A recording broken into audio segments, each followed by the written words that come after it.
The first thing that I think about with Jerry is optimism. The first word that comes to mind is commitment. You probably can't publish this one, but I'd say a big pair of balls. Okay, and I could probably rephrase that. I think in this world you have to be an optimist to get things done, and you got to bring people along, and to motivate others, you can be optimistic, even when things are not going so well.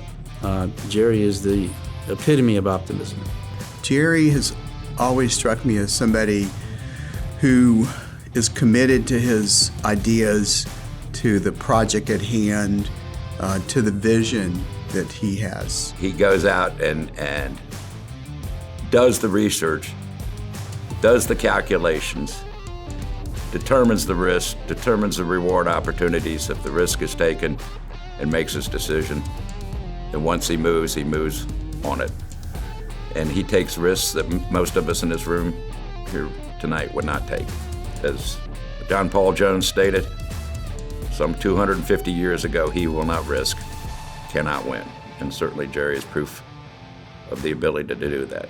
Jerry really has a clear understanding of the ecosystem of Hampton Roads, the different agencies, the different entities, even some of the larger employers, certainly the shipyards and the Navy.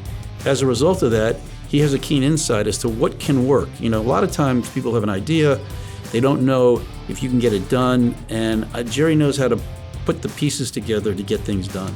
Jerry has been committed to this area ever since he left the Navy, got involved with Earl Industries, built that company, sold it, then started Fairlead Integrated.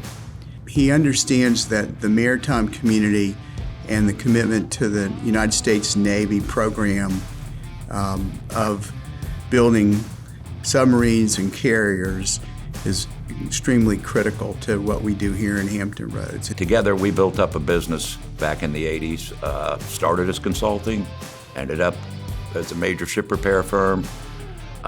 I was done, I was ready to move on. Jerry grabbed the business and took off with it. And turned around, it wasn't more than a couple of years later, Jerry goes and buys a $30 million shipyard.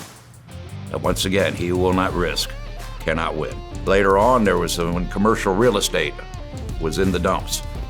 And there was this big, huge parcel of land somehow between Lynnhaven Mall and Oceana Air Base. It was just vacant, zoned industrial, in the bad loan box. And Jerry, once again, he will not risk, cannot win, went in and purchased that property. And the jobs that have been created on that piece of land and the companies that have been built on that piece of land are indicative of the kind of person Jerry Miller is, not seeing an opportunity, creating the opportunity, and then opening it up.